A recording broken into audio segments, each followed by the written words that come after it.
bahasa Sunda. Sebenarnya balik lagi ke fenomena gunung rame.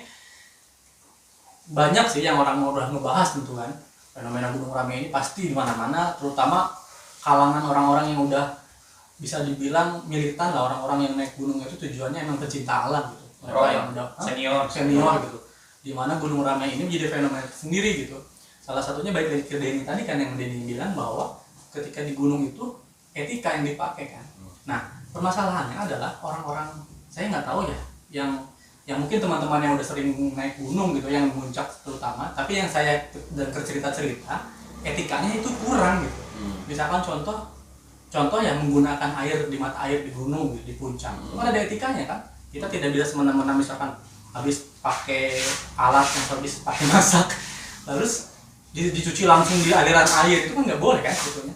Gimana tuh sebetulnya etikanya sebetulnya harus seperti apa? Ya sebenarnya setiap orang itu tahu gimana sih kita mau makan minum atau mau memenuhi kebutuhan kemah kita yang ada hubungannya sama air.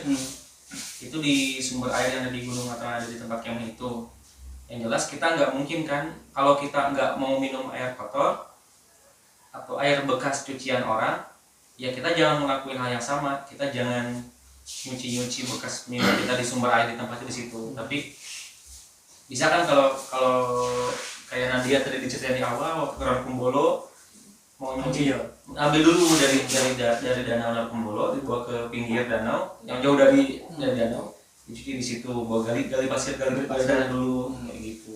Jadi etikanya harus seperti itu gitu kan? Sebenarnya itu simpel sih, cuman jarang kan yang bisa. Jarang yang bisa, karena kan kalau di gunung itu mungkin terdesak sama cuaca dingin katanya, sama buru-buru takut kemalaman, jadi di situ aja lah. Ceburkeun gitu, supaya teres, supaya cepat. Nah itu kan masalah kan? Salah satu masalah gitu. Ya banyaknya efek yang timbul. Belum kayak misalkan sekarang karena, nah itu tadi kan, ketika orang-orang naik gunung dan sangat banyak, controlling yang susah pak. Controlling dalam artinya sekarang misalkan nih tidak boleh memetik bunga. Ternyata kan pada kenyataannya masih aja yang seperti itu memetik bunga dibawa ke bawah gitu. Yang ketahuan mungkin iya, tapi kan banyak yang nggak ketahuan mungkin karena terlalu ramai seperti itu. Jadi mungkin fenomena negatifnya sih itu. Jadi mungkin lebih tepatnya ini ya, koreksi koreksi Amrong. Etika pribadi jangan ditinggalkan. Jadi sama aja ketika kita di rumah, di kampung atau dimanapun, ya itu dibawalah etika sopan santun kayak gitu dibawalah. Standarnya orang udah ada standarnya. Udah ada dan semua orang tahu itu kok. Tuh. Tapi mungkin ada efek yang tadi, yang pengetahuannya belum nyampe. Pengetahuannya. Ada ego yang main di situ. Biasanya remaja-remaja kayak anak. Remaja-remaji. Gini loh, itu etika dengan ya lebih ke alam ya. Terakhir saya ngecamp di PPT itu, saya datang malamnya tiba-tiba ada yang datang, bang ada panci nggak? Nah serius, dia nanyanya gitu, bang ada panci nggak? Benar, kan ada kan? Itu bukan dongkrak ya? Kualitas 2. Oh itu tuh ya. Lebih mana ya? Panci. Ya kita agak gimana ya, kok begini ya, bang ada panci nggak? Kita bukan nggak mau ngasih, tapi memang nggak ada. Emang nggak ada. Maksudnya dipakai. Nggak ada lebih. Yang kedua kalinya orang berbeda, bang ada tali lebih nggak? Maksudnya kan secara personal harusnya kebutuhan dipakai. Bang maaf. Kenalan dulu lah. Atau ikut masak lah di situ seperti itu. Itu memang baru pertama mengalami hal itu. Pertanyaannya apakah Nana yang sering muncak itu sering seperti itu kejadian kayak gitu? Maksudnya kondisinya apakah seperti itu sebetulnya? Kalau apa bisa dibilang oknum yang kayak gitu? Iya sih, jadi kayak sekarang lebih banyak orang yang langsung nggak ada basa-basi langsung dulu, to the point. Kan aku juga pernah sih ngalamin kayak waktu di Semeru tuh kita kehabisan gas, udah gitu anggaplah kita tuh kayak minta gitu ya, minta ke pendaki lain, tapi dengan cara yang bener-bener kayak kita barter. Terus saya juga bilang dulu kayak ke pendaki lain, mas mbak permisi kayak gitu, saya lagi nggak ada gas nih, boleh minta nggak, boleh tuker nggak kayak gitu, saya punya makanan nih boleh tuker gak kayak gitu. Kalau misalnya aku sih menyarankan kalau misalnya butuh sesuatu tuh harusnya tuh kayak lebih baik mintanya kayak gitu. Terus kalau bisa ada timbal baliknya juga, misalnya aku dapat gas nanti dia dapat makanan dari kita, Itu barter tadi ya? barter kayak gitu. Jadi nggak langsung ada ini nggak, kan nggak enak gitu, kurang sopan santun. Sebenarnya meskipun kita mau ngedaki atau camping kemanapun, dimanapun, kapanpun, harusnya sih kita standarisasi lah kebutuhan kita camping itu Harus dihitung gitu ya. Dihitung lah. Diukur. diukur seberapa banyak atau kelebihan dan kekurangannya itu. Contoh Meskipun tadinya masak mesti mau panci sih. ya itu, maksudnya itu Sama kayak meskipun saya pribadi dan teman-teman nggak selalu maksimal dalam hal itu, tapi diminimalisirkanlah hal-hal yang kita takutnya menyusahkan orang lain, Ya. kayak gitu. Ya kalau misalkan kita memang butuh sebutuh-butuhnya, kalau misalkan kita mau masak tapi waduh gasnya habis, kalau gas itu kan krusial banget ya. Kalau misalkan itu krusial, kita minta tolong orang lain karena gas itu penting juga buat orang lain. Benar kata Nana tadi, kalau misalkan kita memang benar-benar butuh dan nggak ada lagi, yuk kita coba minta tolong ke tetangga dengan cara yang sopan sambil bawa gantinya, ditukar kayak gitu. Tapi mungkin nggak sih sebetulnya itu fenomena bahwa orang-orang pendaki gunung itu tidak dewasa. Maksudnya tidak dewasa sedewasa orang-orang dulu gitu. Kita kan yang mungkin bapak kerja yang udah dulu kakak lautuna itu jenuh. Maksudnya ketika naik gunung itu kan prepare-nya benar-benar dalam artian ada beberapa barang yang harus dibawa tuh yang pentingnya kayak panci, kompor, korek lah misalkan kalau kita nggak bawa kan. Kayak misalkan gas kan bisa diantisipasi dengan kayu bakar atau apa atau. Tapi kalau alat masak sulit. Alat masak sulit. Alat susi. Ya maksudnya berarti kan apakah ini disebut dengan tidak dewasa gitu? Memang kebanyakan begitu, mungkin tapi nggak juga sih ya, nggak bisa digeneralisasi gitu, nggak secara umum. Maksudnya gini loh, itu kan etika umum, itu common sense aja gitu, nalar aja. Secara nurani gimana sih baiknya di logikanya gimana gitu. Kalau kita mau minta sesuatu ke orang, ya harus ada malapah gedang lah istilahnya. Timbal balik, Ada timbal. Maju bedang lah. Enggak. Enggak harus ada timbal balik, dan yang penting orang yang kita datengin nyaman. Insya Allah dikasih gitu. Dalam artian kalaupun kita minta tolong, kita nggak buat orang lain risih. Betul. Permisi, minimal itu permisi. Ya ini masalahnya nggak permisi. Bang ada panci nggak? Oh nggak ada ya pula. Bang ada tambang nggak? Itu. Nyambung fenomena yang barusan, ngalamin beberapa kali ada mindset, entah disebut mindset atau apa gitu. Kayak gini bere gitu gitu loba.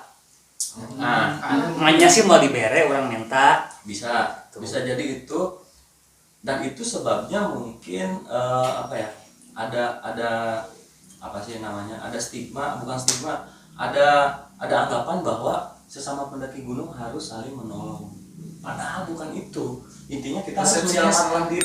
Persepsi yang salah. Persepsi yang salah. Padahal kan seperti yang Motong sering bilang, kita harus menyelamatkan diri sendiri dulu. Maksudnya kita lebih baik susah di rumah gitu, ribet di rumah daripada kesusahan di atas. Tapi kayak sekarang tuh kok enggak gitu. Kenapa? Padahal nih ini apa?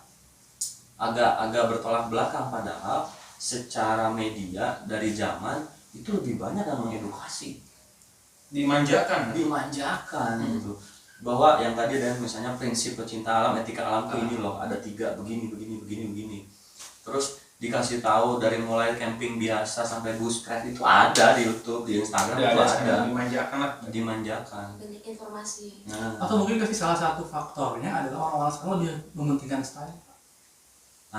Jadi orang-orang tuh lebih pikir kayak jaketnya harus euy. Ini pertanyaan yang cocok untuk Fahmi Ricardo.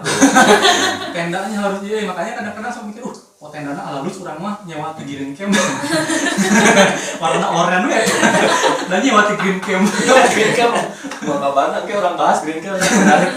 Ya maksudnya itu salah satu fenomena kan, misalkan orang-orang itu lebih berpikir bahwa, tarik naik gunung, sepatu, jaket, baju, celana, gitu. Jadi orang-orang tidak memikirkan tentang hal yang pentingnya itu. Iya, keselamatannya. Esensi, lagi-lagi lupa esensi. Terus maksudnya? Bisa sih. Jadi Bisa. mungkin sekarang tuh kayak gitu ya, karena yang aku lihat seumuran aku gitu remaja tuh naik remaja Untung ya kan remaja. lebih banyak banget kayak sekarang naik gunung. Cuman gimana ya bilangnya nggak enak gitu, bisa aku bilang terlalu berlebihan gitu naik gunung. Apanya berarti? Stylenya menurut aku. Oh, style. Jadi mereka tuh memaksakan untuk naik gunung tapi Punya niat yang lain. punya niat yang lain tuh safety-nya tuh dikebelakangkan kayak gitu. Yang penting gue punya foto bagus, stylenya bagus gitu. Kayak waktu itu kan sempat baca di Instagram ada seorang pendaki yang gak bawa makanan demi sleeping bag. Kan Oh ya, aneh kan? sempat viral. Sleeping bag. Mm-mm. Nah, sleeping bag usia. Aneh banget gitu. Berarti sekarang itu style lebih diutamakan daripada yang penting-penting yang lainnya. Kebutuhannya ke pribadi bukan ke kelompok atau Iya. Kayak gitu. Jadi itulah.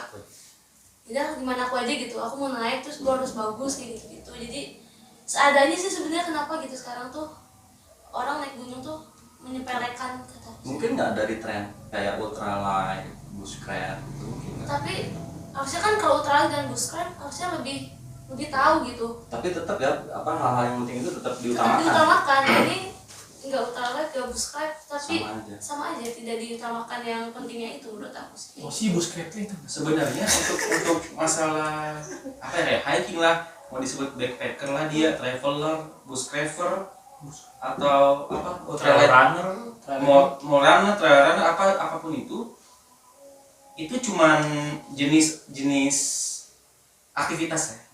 Jenis aktivitas. Nah, kadang ada orang yang pengen terlihat di aktivitas itu. Dengan cara apa? Dia posting foto dia buat tuh seorang backpacker loh. Dengan cara dia pamer dirinya dengan fotonya. Seorang menunjukkan dia itu seorang backpacker. Nah, Pencitraan. bisa dibilang pencitraan. Nah, untuk tujuan itu biar dikenal orang, kita berpikir negatifnya ya. Biar dikenal orang, biar dia populer, namanya dikenal di mana-mana, Instagramnya jadi followernya banyak, segala macamnya. Dia lakuin itu demi dapat follower banyak. Dan yang tadi Nadia bilang, mengesampingkan safety-nya dia ketika melakukan aktivitas itu. Nah, pengalaman muncak teman Denny sama Nadia sebenarnya yang seperti itu banyak atau hanya beberapa? Sekarang sih banyak. Banyak. Sekarang sih Pernah dimintai sesuatu gitu dengan cara yang kurang baik, kurang enak gitu. Pernah ya? pernah. Ya gimana tuh? Ya kayak gitu kayak yang tadi. Jomblo gitu. Punya panci Nggak gitu. Kok tahu sih dia gue jomblo gitu. Yang sederhana gitu, minta tolong fotoin tuh kayak gak minta tolong tuh. Oh. Mbak fotoin dong kayak gitu kan. Apa sih sok kenal gitu. Tapi tetap difotoin. ya tetap sih. Mungkin ya, kalau ditarik garis besarnya, kayaknya tuh fenomena kayak gini tuh kayak pergeseran era ya. Kalau dulu kan setahu saya di bawah 2010 ke bawah, naik gunung itu olahraga yang buat orang-orang yang berani, orang-orang yang buat survival, yang berkegiatan di alam tuh buat tujuannya survival. survival, tim SAR gitu. Kalau sekarang itu lebih karena fashion, tren, sama bahkan nggak sedikit yang jadiin kegiatan di alam sebagai passion. Bukan fashion aja tapi passion. Dia gaya di situ, hidup di situ, dan nyari untung di situ. Jadi passionnya dia, dan itu banyak. Nyari untung maksudnya materi, follower itu kan bisa termasuk passionnya dia, jadi passion. Materi, follower, Konten lah, berarti tujuannya bikin konten. Ya tadi jadi dulu kayak kurang fashion atau fashion. Nah itu banyak yang fashion. Kalau fashion tadi Nadia juga cerita ini banyak banget orang yang naik gunung. Parija juga tadi bilang naik gunung pakai bawa make up segala macem, mau dia selebgram atau apa. Bahkan baru-baru ini ya salah satu teman kami salah satu pengurus di Ajisaka Camp, saya nggak perlu saya sebut namanya, laporan ke kami, kamu kena ini nggak gitu katanya. Salah satu selebgram. Jadi dia tuh mendaki gunung ke Gunung Salak, lalu jalur yang dirawat oleh teman-teman di Ajisaka. Tapi si selebgram ini dia nggak seharusnya dengan bayar segini, bayar biaya administrasi untuk perawatan, tapi dia nggak bayar segitu. Maksudnya seorang selebgram Padahal dia bikin konten di situ. dia bikin konten, selalu selebgram tuh bikin konten.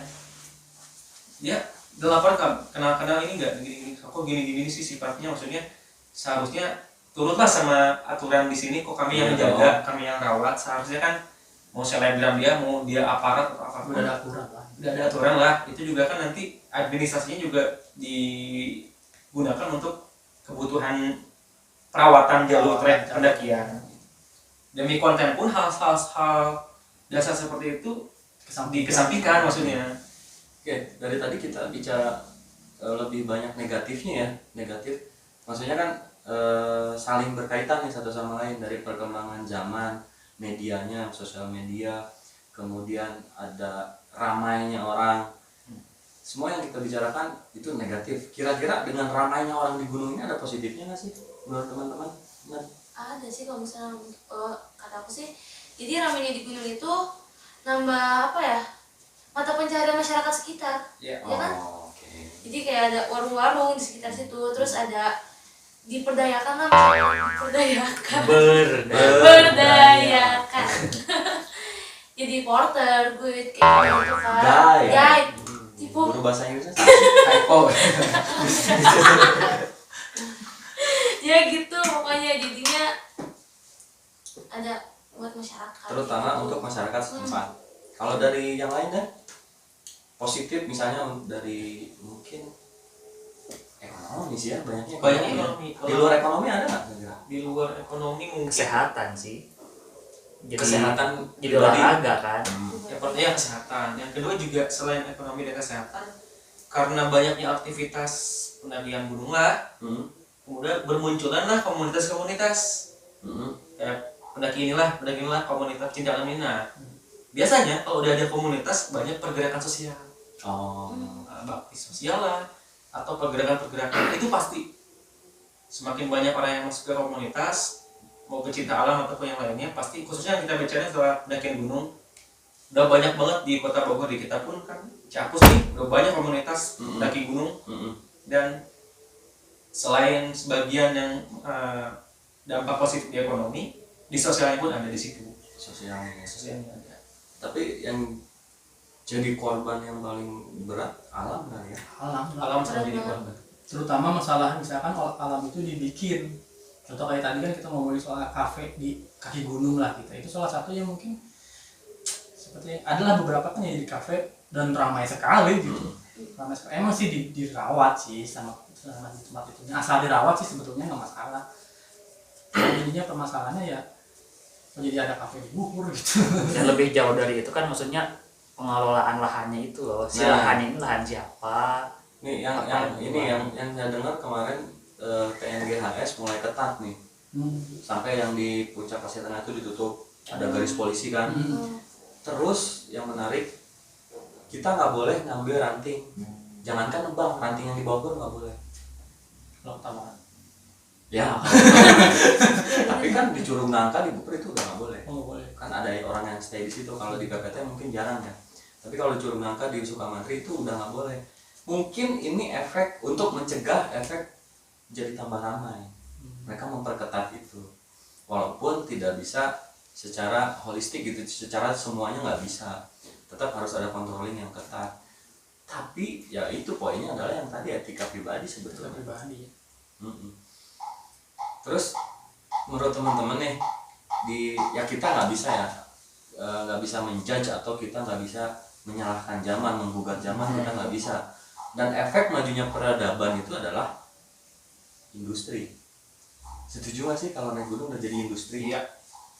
Betul. Industri itu bukan pabrik, tapi sesuatu yang bisa menghasilkan materi. Gitu. Bahkan nggak sedikit sekarang PT perusahaan yang menjadikan dunia pecinta alam sebagai mesin penghasil uang. Contohnya ya ada beberapa gunung yang sekarang udah dikelola atau dihak milik, entah sementara atau selamanya itu oleh beberapa PT. Udah jelas kok tertulis PT-nya. Dan apalagi tuh kalau dia ada PT, kalau bukan cuan, Iya. mesti wah. Kita bukan berbicara masalah dia itu ngambil keuntungan dari alam, dari penyakit, tapi kenyataannya seperti itu, mengambil materi dari uang masyarakat yang berkegiatan di alam, bukan berbicara negatifnya tapi kenyataannya begitu, dan mereka pun menjaga secara teratur, controlling pun dilakukan.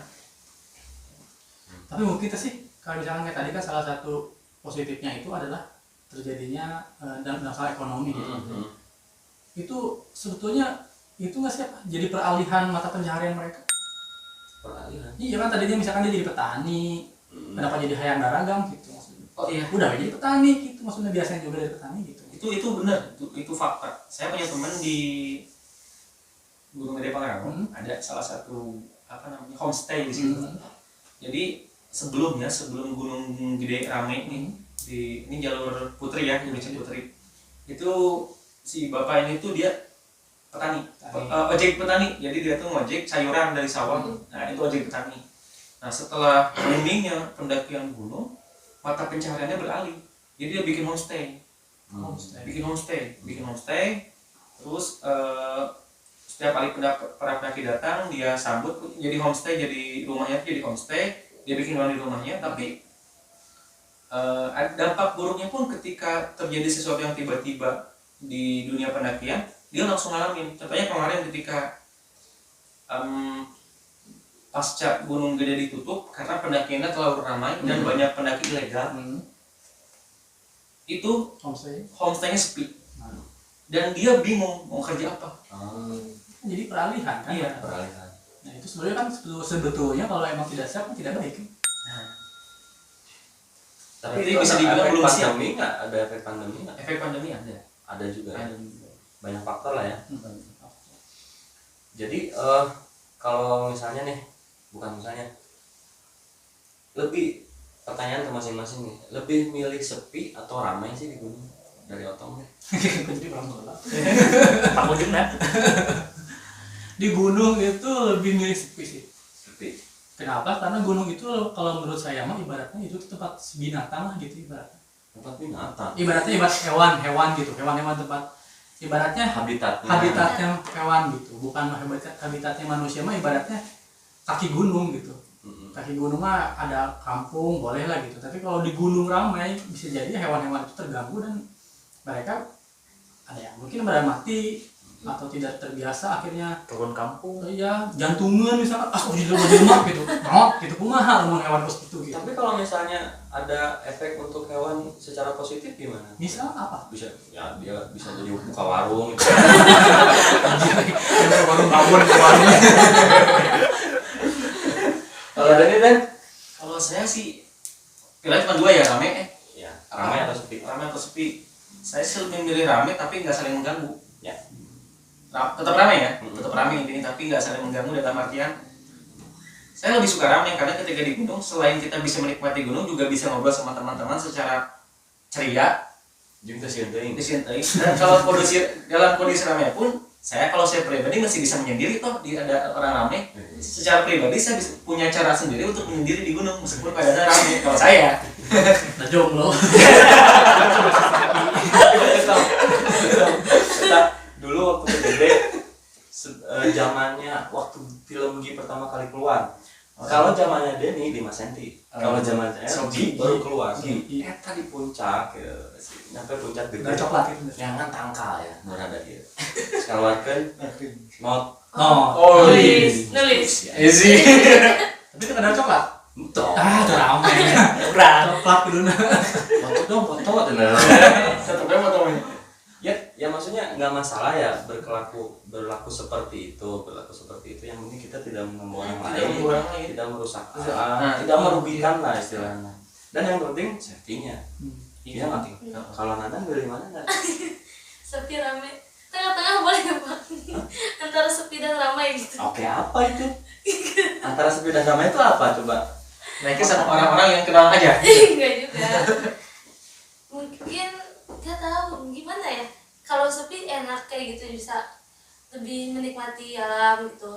Terus kalau ramai juga sebenarnya enak, asal yang tadi kayak Adini bilang tetap menjaga etikanya gitu. Kalau ramai sama kayak yang Adini bilang, kita punya bisa ketemu teman baru kayak gitu, bisa ngobrol, bisa sharing kayak gitu. Labil. Ya labil ya. Malu nggak BG. Jadi nggak bisa jawab ya, pokoknya kayak gitu lah, tergantung kebutuhan lagi pengen sendiri sendiri atau ramean? Tapi kan sekarang selama ini kan anak sendiri. tapi lagi meskipun kita mau sendiri, kita mau rame, tapi pada kenyataannya sekarang mau nggak mau kita dihadapkan dengan zaman rame. Iya. Gimana caranya kita yang paling positif di peradaban ramainya gunung ini? Ya, makanya nggak bisa kita menyalahkan peradaban, nggak bisa kita melawan peradaban. Makanya jalan yang paling baik adalah tarik ke diri kita sendiri, introspeksi. Kalau misalnya contoh kecil mau naik gunung yang tadi teman-teman bilang, persiapkan dengan baik di bawah sebelum naik ke atas. Kamu untuk bawa panci kajian ting panci emak bawa gitu. Enggak punya nesting atau apapun itu. Daripada susah di atas dan menyusahkan orang lain, bahkan bisa mungkin celaka atau kelaparan atau apa, itu kan bisa jadi. Ya nggak? Tuh. Iya. Jadi obrolan orang ayeuna intinya naon sih sebenarnya? Ya, begitulah. Kalau mau jadi pendaki gunung, setiap orang punya hak untuk bisa naik gunung. Setiap Ya. orang punya hak buat puncak.